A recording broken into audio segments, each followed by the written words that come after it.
नमस्कार, hornbill TV में आपका स्वागत है और मैं आपके साथ प्रिया बिस्ट। रुक करेंगे खबरों का। इस वक्त की बड़ी खबर देहरादून से सामने आ रही है, जहां मंगलवार को उत्तराखंड दौरे पर रहेंगे प्रधानमंत्री नरेंद्र मोदी। राष्ट्रीय खेलों के आयोजन के शुभारंभ में पहुंचेंगे पीएम मोदी। प्रधानमंत्री के दौरे को लेकर प्रशासन ने पूरी तैयारियां कर ली हैं, जहां प्रधानमंत्री राष्ट्रीय खेलों के आयोजन में शिरकत करेंगे। कार्यक्रम स्थल के 2 किलोमीटर में नो फ्लाइंग जोन घोषित किया गया है। पीएम के दौरे पर यातायात प्लान भी लागू कर रखा है। ये बड़ी खबर आपको बता रहे हैं, जहां प्रधानमंत्री नरेंद्र मोदी उत्तराखंड दौरे पर रहने वाले हैं। मंगलवार को उत्तराखंड दौरे पर प्रधानमंत्री नरेंद्र मोदी रहने वाले हैं। राष्ट्रीय खेलों के आयोजन के शुभारंभ में पहुंचने वाले हैं पीएम मोदी। प्रधानमंत्री मोदी के दौरे को लेकर प्रशासन ने पूरी तैयारियां कर ली हैं। कार्यक्रम स्थल के 2 किलोमीटर में नो फ्लाइंग जोन घोषित किया गया है।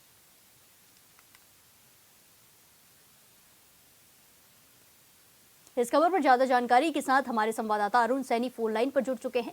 अरुण, जिस तरीके की खबरें हैं कि प्रधानमंत्री नरेंद्र मोदी उत्तराखंड दौरे पर रहने वाले हैं, राष्ट्रीय खेलों का आयोजन है वो उसका शुभारंभ करेंगे, क्या कुछ जानकारी है, क्या कुछ व्यवस्थाएं की गई हैं? जी प्रिया, बिल्कुल देखिए, कल प्रधानमंत्री नरेंद्र मोदी उत्तराखंड के दौरे पर पहुंच रहे हैं और जहां वो 38वें राष्ट्रीय खेलों के आयोजन के शुभ अवसर पर जो है यहाँ पर पहुंचेंगे और कल 38वें राष्ट्रीय खेलों के आयोजन का शुभारंभ होना है। तो उसी कार्यक्रम के तहत प्रधानमंत्री नरेंद्र मोदी यहाँ पर पहुंच रहे हैं और उत्तराखंड को पहली बार 38वें राष्ट्रीय खेलों की मेजबानी का अवसर भी मिला है। तो ऐसे में एक बड़ा अवसर भी उत्तराखंड के लिए है और इसको राष्ट्रीय खेलों को भव्य तरीके से आयोजित करने को लेकर प्रदेश सरकार लगातार कार्य भी कर रही है और इसके प्रचार प्रसार को लेकर भी लगातार कार्य जो है प्रदेश सरकार के द्वारा किया जा रहा है। ऐसे में प्रधानमंत्री नरेंद्र मोदी भी यहाँ पर पहुंच रहे हैं और शुभारंभ कार्यक्रम में 38वें राष्ट्रीय खेलों के प्रधानमंत्री पहुंचेंगे, जिसके लिए तमाम तैयारियां पुलिस प्रशासन के द्वारा की गई है और जिला प्रशासन के द्वारा और शासन प्रशासन के द्वारा तमाम तैयारियां जो है वो पूरी भी की गई। और ऐसे में जब प्रधानमंत्री मोदी यहाँ पर पहुंचेंगे तो उसके साथ ही पूरा जो है फ्लाइंग जोन 2 किलोमीटर के एरिया में नो फ्लाइंग जोन रहेगा। वहां पर किसी भी प्रकार से ड्रोन या इत्यादि चीजें जो है वो नहीं उड़ सकेंगी। इसी के साथ साथ ही हेलीकॉप्टर से लगातार जो है निगरानी वहां पर बनाई जाएगी और अभी भी जो है लगातार हेलीकॉप्टर के जरिए निगरानी जो है वो की जा रही है। किसी प्रकार की सुरक्षा व्यवस्था में कोई भी चूक ना हो, ऐसे में सुरक्षा के दृष्टिगत भी तमाम चप्पे चप्पे पर फोर्स तैनात जो है वो की गई है। इसी तरीके से तमाम तैयारी जो है प्रधानमंत्री नरेंद्र मोदी के दौरे को लेकर के यहाँ पर चल रही है। इसी के साथ साथ ही ट्रैफिक व्यवस्था सुचारू रूप से चल सके, इसी के साथ ही ट्रैफिक रूट डाइवर्ट भी किए गए हैं, रूट प्लान तैयार किया गया है जो कि कल सुबह से ही प्रदेश में लागू हो जाएगा। तो इस तरीके से जो है तमाम तैयारियां प्रधानमंत्री नरेंद्र मोदी के दौरे को लेकर की गई है। जी अरुण, जिस तरीके से आपने बताया कि प्रधानमंत्री का दौरा है और पूरी व्यवस्थाएं की गई हैं, ऐसे में प्रधानमंत्री नरेंद्र मोदी के साथ साथ कौन कौन से बड़े नेता शिरकत करने वाले हैं कार्यक्रम में? जी प्रिय, बिल्कुल देखिए, प्रधानमंत्री नरेंद्र मोदी यहाँ पर पहुंचेंगे। इसी के साथ ही मुख्यमंत्री पुष्कर सिंह धामी और केंद्रीय खेल मंत्री मनसुख मांडविया, केंद्रीय खेल राज्य मंत्री और प्रदेश के जो वरिष्ठ नेता हैं, बड़े नेता हैं, वो भी कार्यक्रम में शामिल होंगे। तो इस तरीके से सभी जो बड़े चेहरे हैं, अब उनके साथ केंद्रीय नेता कौन यहाँ पर आते हैं, ये चीजें भी देखने वाली होंगी।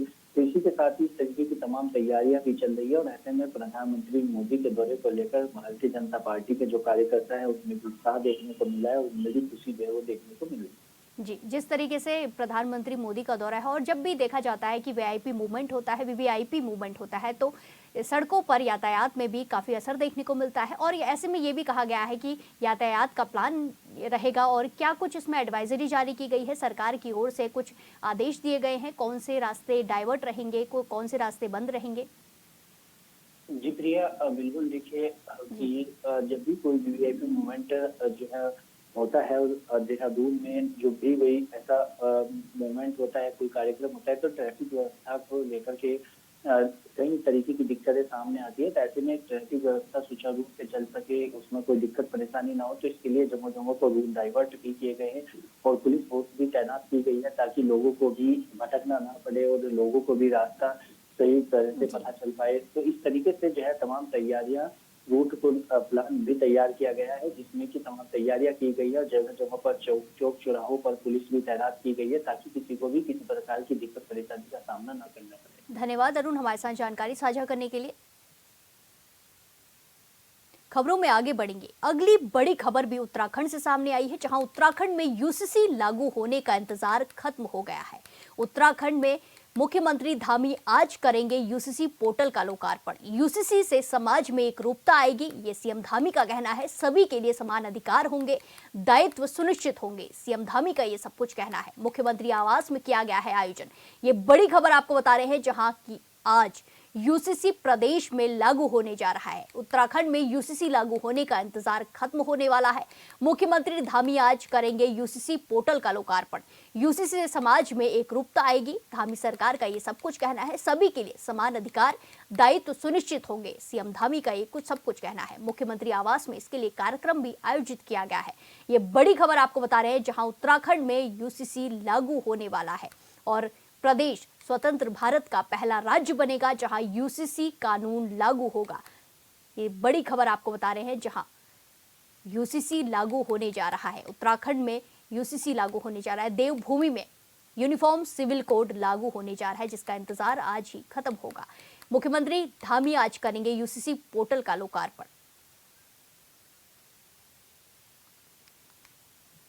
इस खबर पर ज्यादा जानकारी के साथ हमारे संवाददाता योगेश आर्य फोन लाइन पर जुड़ चुके हैं। योगेश, जिस तरीके की खबरें हैं कि काफी बार ये देखा गया कि यूसीसी को लेकर कई सारी तारीखें सामने आई और आज आखिर में यूसीसी लागू होने वाला है, प्रदेश में यूनिफॉर्म सिविल कोड लागू होने वाला है। क्या कुछ जानकारी और क्या कुछ इसमें अपडेट सामने आए हैं?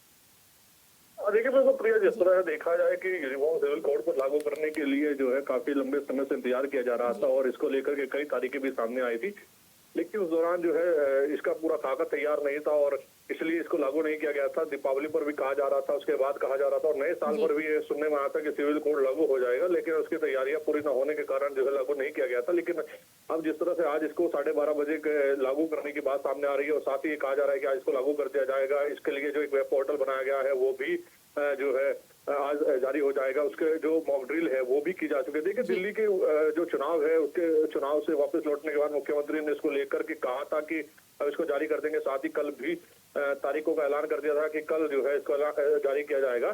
तो अब आज इसको जारी किया जाएगा। साथ ही अगर 7,000 से अधिक अधिकारियों की मैं बात करूं तो जो पोर्टल बनाया गया है उस पर जो है उनका रजिस्ट्रेशन करके मॉक ड्रिल भी किया जा चुका है और इसमें कई प्रावधान रखे गए हैं, चाहे वो संपत्ति के अधिकार की बात हो, चाहे वो फिर लिव इन रिलेशनशिप के रजिस्ट्रेशन की बात हो, तो तमाम इसमें बिंदु रखे गए हैं जो इस चलते जो है इसको लागू किया जा रहा है। और निश्चित तौर पर जिस तरह सरकार कह रही है कि आने वाले कल में इसका लाभ होगा, तो देखने वाली बात है कि कितना लाभ जनता को मिल पाता है।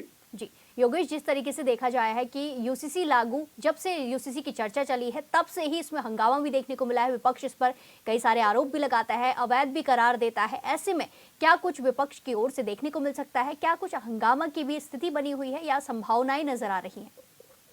और देखिए बिल्कुल जिस तरह से विपक्ष इसको लेकर हमेशा हमलावर होता नजर आया है। उन्होंने कहा है कि अभी सिविल यूनिफॉर्म सिविल कोड को लेकर हमेशा जो है तारीख बताई जाती थी लेकिन लागू नहीं किया जाता था, लेकिन आज जिस तरह से लागू करने की बात सामने आ रही है और विपक्ष इसको लेकर के कल से ही हमलावर है। उन्होंने कहा कि इसको लेकर जो खाका तैयार किया गया है इसमें आर्टिकल 44 के तहत इसमें कई ऐसे प्रावधान है जो नहीं लागू किए गए हैं। उसके तहत अगर कल को इसको सुप्रीम कोर्ट में रखा जाता है तो वहां पर जो है इसको पहले ही सुप्रीम कोर्ट ट्रायल पर खारिज कर देगा। तो निश्चित तौर पर जो है इसको लेकर के जो विपक्ष है वो काफी हमलावर होता नजर आ रहा है। ऐसे में देखना है कि आज जब इसके लागू होगा उसके बाद विपक्ष का क्या रुख रहेगा, विपक्ष इसको लेकर हंगामा करता है या किस तरह का रुख अपनाता है, ये देखने वाली बात होगी। लेकिन जिस तरह से यूनिफॉर्म सिविल कोड को लेकर मुख्यमंत्री पुष्कर सिंह धामी ने कहा था कि हम इसको लागू करेंगे, आज इसको लागू करने जा रहे हैं। 20 तारीख में इसको लेकर के कैबिनेट ने मंजूरी दे दी थी, 24 तारीख से इसका ट्रायल किया गया था। तो अब ट्रायल पूरा हो चुका है, मॉक ड्रिल हो चुकी है और अब इसको लागू करने के लिए आज का दिन रखा गया है और 12:30 बजे मुख्यमंत्री पुष्कर सिंह धामी अपने आवाज से इसको लागू करेंगे और उसी समय पोर्टल को भी लागू कर दिया जाएगा। जी, जिस तरीके से योगेश आपने बताया कि कांग्रेस या फिर विपक्षी दल कोई से भी हो इस पर कई सारे आरोप लगाते हैं और अवैध भी करार देते हैं, और ऐसी कई सारी खबरें भी आई। बीते दिन भी एक खबर आई जिसमें कांग्रेस नेता ने कहा कि अगर ये सुप्रीम कोर्ट में जाता तो वहां से खारिज हो जाता। तो ऐसे में क्या जब ये लागू होगा उसके बाद कानूनी लड़ाई लड़ी जाएगी, विपक्ष की तरफ से दरवाजा खटखटाया जाएगा कोर्ट का, ऐसी कुछ संभावनाएं नजर आ रही है? तो देखिए हो सकता है कि जिस तरीके से विपक्ष ने कहा है कि जो सुप्रीम कोर्ट है वो इसको पहले ही रिजेक्ट कर देगा जब ट्रायल के लिए वहां जाएगा, तो उसको लेकर कहा गया है। और हो सकता है कि जब विपक्ष को लेकर के जिस तरह से हमलावर सरकार पर होता नजर आ रहा है, तो आने वाले कल में अगर इसको लेकर कांग्रेस या विपक्षी अन्य दल जो है वो सुप्रीम कोर्ट का भी दरवाजा खटखटा सकते हैं, क्योंकि जिस तरह से देखा जाए तो लंबे समय से इसको लेकर विपक्ष हमलावर है। और आने वाले कल में क्या होता है देखने वाली बात होगी, जनता किस तरह से इसको अपनाती है उसको देखने वाली बात होगी। जी धन्यवाद योगेश हमारे साथ जानकारी साझा करने के लिए। खबरों में आगे बढ़ते हैं। पूर्व विधायक कुंवर प्रणव सिंह चैंपियन की देहरादून में गिरफ्तारी हुई है। आपको बता दें कि रुड़की में हाल ही में हुई घटना में पूर्व विधायक कुंवर प्रणव सिंह चैंपियन ने अपने समर्थकों के साथ खानपुर विधायक उमेश कुमार के कार्यालय में पहुंचकर हंगामा और फायरिंग की थी। इस घटना का वीडियो भी सोशल मीडिया पर सामने आया था और वायरल हुआ था। वहीं पुलिस प्रशासन ने मामले की गंभीरता को देखते हुए मोर्चा संभाल लिया और पूर्व विधायक को हिरासत में लेकर आगे की कार्रवाई को शुरू कर दिया है।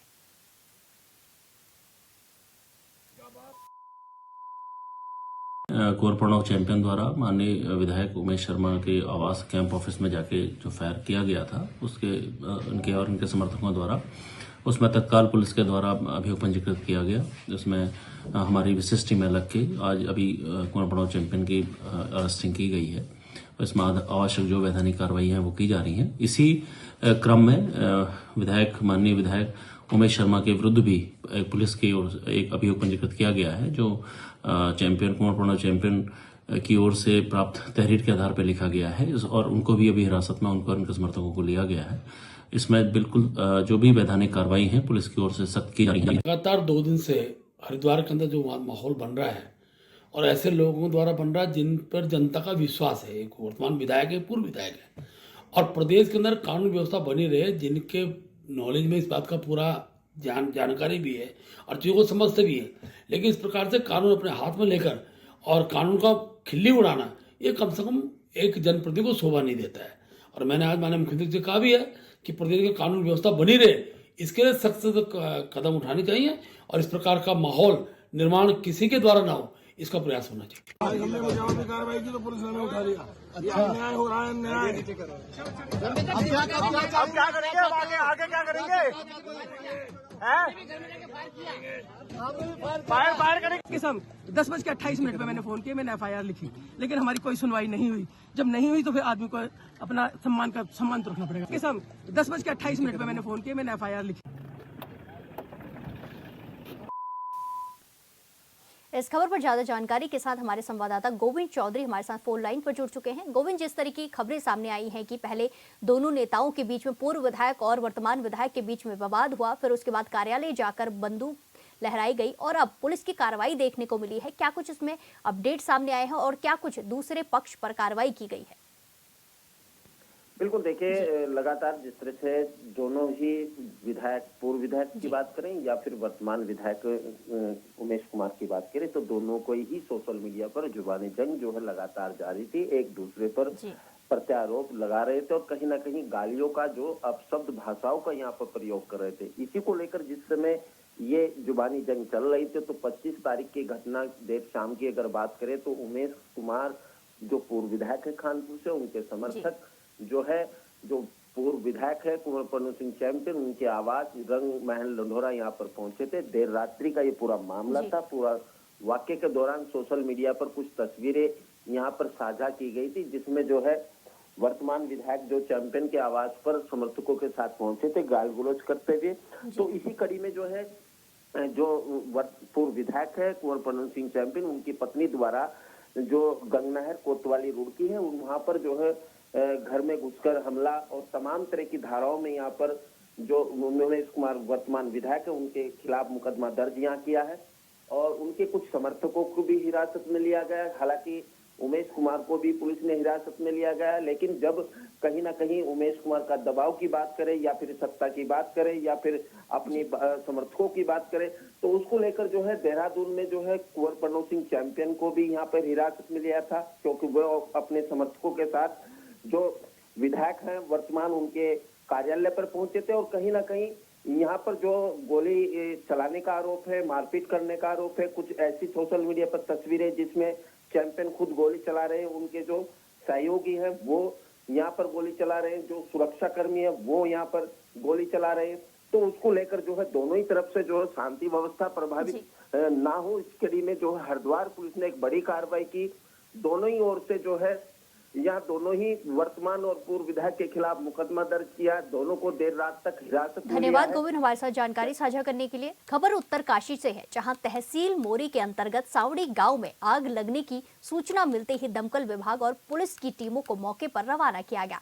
साथ ही राहत और बचाव कार्य से संबंधित अन्य विभागों को भी अलर्ट कर दिया गया है। सावड़ी गांव में लगी आग को काबू करने की कोशिश लगातार जारी है। इस बारे में गोविंद वन्य जीव विहार की उप निदेशक निधि सेमवाल ने बताया कि क्षेत्र के वन कर्मी आग को काबू करने में जुटे हुए हैं और वन विभाग की अतिरिक्त टीमों को भी मौके पर भेजा जा रहा है। वहीं घटना की जानकारी मिलते ही मुख्यमंत्री पुष्कर सिंह धामी ने जिला प्रशासन को आग से प्रभावित हुए परिवारों को हर संभव सहायता प्रदान करने के निर्देश भी जारी कर दिए हैं।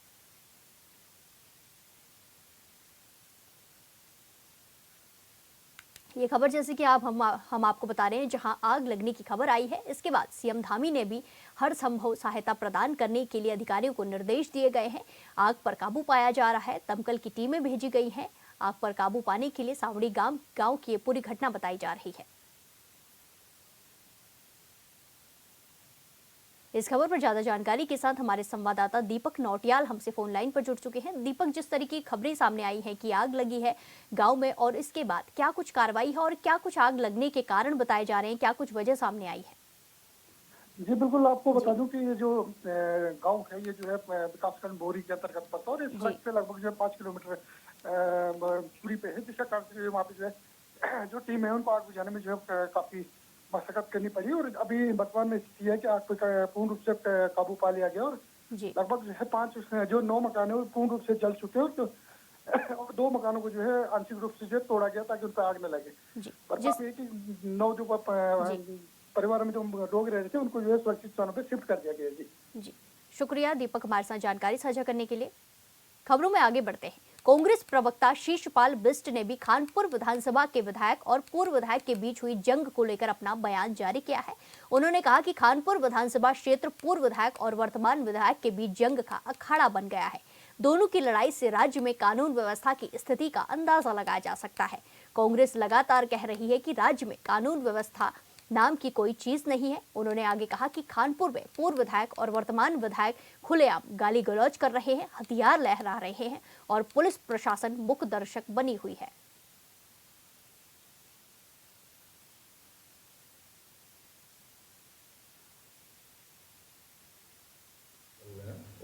उत्तराखंड में कानून व्यवस्था की असली तस्वीर क्या है, हरिद्वार के खानपुर विधानसभा क्षेत्र में आजकल खुलेआम दिखाई दे रही है, जहां पूर्व विधायक और वर्तमान विधायक सरेआम गैंगवार के साथ एक दूसरे को गाली गलौज कर रहे हैं, जान से मारने की धमकियां दे रहे हैं, खतरनाक हथियार लहरा रहे हैं, एक जो है खुलेआम फायरिंग कर रहा है।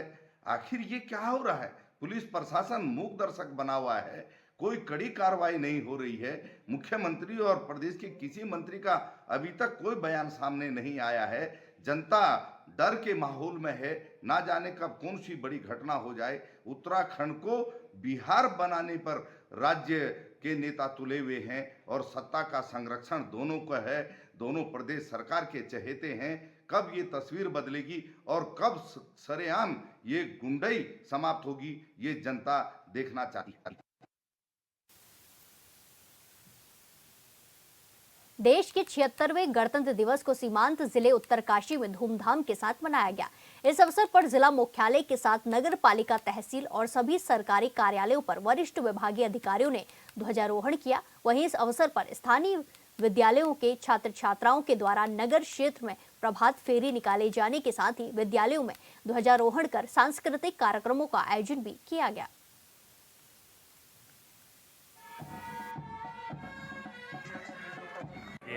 परिवार को और जनपद के सभी जनता को मैं इस पावन दिवस की हार्दिक शुभकामनाएं देता हूँ।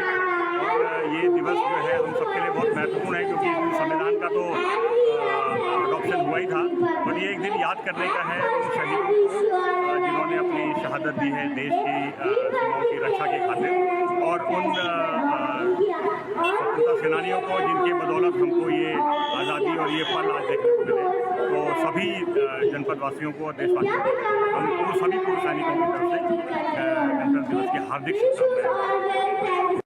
मनाया जा रहा है। पुलिस लाइन में भी गणतंत्र दिवस के सम्मान में जो है यहाँ पर परेड का आयोजन किया गया था, जिसमें मुख्य अतिथि हमारे जिलाधिकारी महोदय थे। यहाँ पर पुलिस द्वारा जो है परेड की गई, जिसमें ITBP के जवान भी सम्मिलित हुए थे, आर्मी का बैंड था। इसके अतिरिक्त स्कूलों के बच्चों द्वारा सांस्कृतिक प्रोग्राम भी किया गया और भव्य रूप से हमने 76वें गणतंत्र दिवस का आयोजन यहाँ पर किया है। इसके साथ सभी को गणतंत्र दिवस की हार्दिक शुभकामनाएं।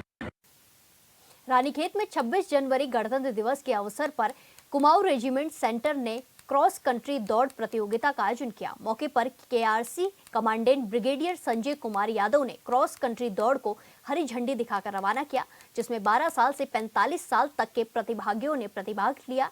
वहीं तहसील परिसर में संयुक्त मजिस्ट्रेट राहुल आनंद ने ध्वजारोहण किया। इस दौरान उन्होंने निकाय चुनाव और कई कार्यों में सराहनीय कार्य करने वाले कर्मचारियों को प्रशस्ति पत्र देकर सम्मानित किया।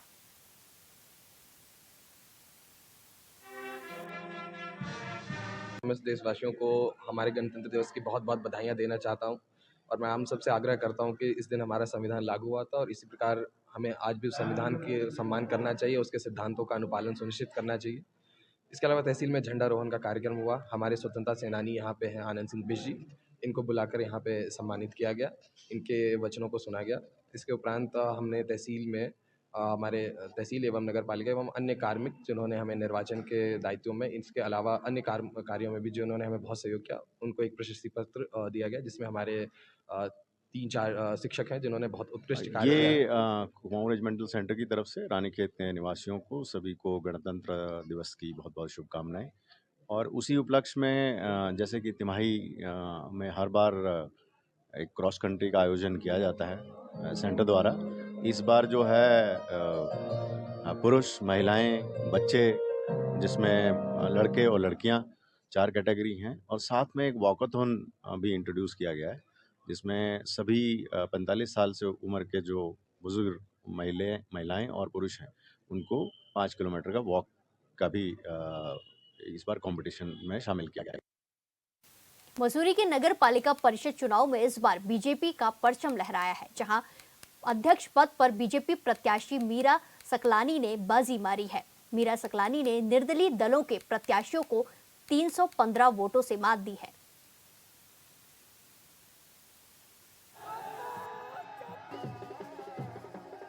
देखिए, मैं मसूरी की जनता का बहुत बहुत धन्यवाद करना चाहूँगी। उनका जो प्यार और समर्थन मुझे मिला, और ये मसूरी की जनता चाहती थी, जिस तरीके का पोलिंग हुई है, वो चाहती थी कि बदलाव हो। आपने देखा होगा पूरा बोर्ड बदल गया है। तो मैं देखिए, मसूरी की जनता का आभार और उनका विश्वास मैं कभी नहीं तोड़ूंगी। उनका आभार व्यक्त करती हूँ, और उन्होंने जो मेरे पे भरोसा जताया उनको मैं कभी भी निराश नहीं करूँगी। बिल्कुल, देखिए, हमें ज़रूरत थी, मसूरी को ज़रूरत थी ट्रिपल इंजन की सरकार की, और इसलिए वो लाए हैं ट्रिपल इंजन की सरकार। और अब मैं विश्वास दिलाती हूँ मसूरी की जनता को कि ट्रिपल इंजन की सरकार काम करेगी। देखिए, मेरा जो मेंबर जीत के आए हैं, मैं उन सभी मेंबरों से बहुत खुश हूँ। बिल्कुल नए लोग हैं, नया अनुभव रहेगा काम करने का, और मिलकर के काम करेंगे। तो भारतीय जनता पार्टी को भी मैं श्रेय दूंगी और मसूरी की जनता को श्रेय दूंगी। हरिद्वार नगर निगम में बीजेपी को बड़ी जीत मिली है। बीजेपी ने मेयर पद पर 28,500 वोटों से जीत हासिल की है। पार्टी की किरण जैसल ने कांग्रेस की अमरेश देवी को बड़े अंतर से हराया।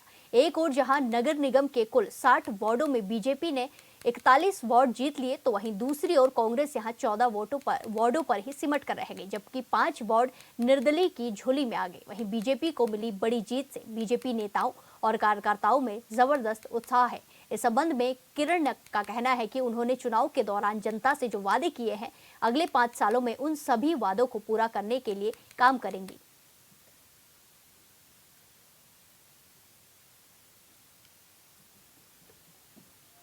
अपनी सम्मानित देवतुल्य जनता को बहुत बहुत हार्दिक प्रणाम करती हूँ। ये उन्होंने मुझे अपना इतना आशीर्वाद देके इतनी भारी मतों से विजयी बनाया है, और ये जीत उन्हीं की जीत है। और मैंने जो उनसे वादे किए थे विकास के, मैं वो करूँगी, और अपनी जनता को मैं हार्दिक प्रणाम करती हूँ। और भारतीय जनता पार्टी और संगठन को भी हार्दिक प्रणाम करती हूँ। उन्होंने मुझे मेयर पद के लिए चुना था और जनता ने मुझे आशीर्वाद देकर निगम में अपना मेयर बनाया है। अपनी भाजपा की सरकार आ गई है, हमारे क्या नाम विधायक जी, हमारे सांसद जी सब हमारे साथ हैं। प्रदेश में अपनी सरकार है, केंद्र में अपनी सरकार है, तो अब कार्य अच्छे तरीके से होंगे और हम जनता के बीच में रह के विकास के कार्य अच्छी तरह से करेंगे। इस बुलेटिन में फिलहाल के लिए इतना ही। बाकी तमाम खबरों के लिए देखते रहिए हॉर्नबिल टीवी। नमस्कार।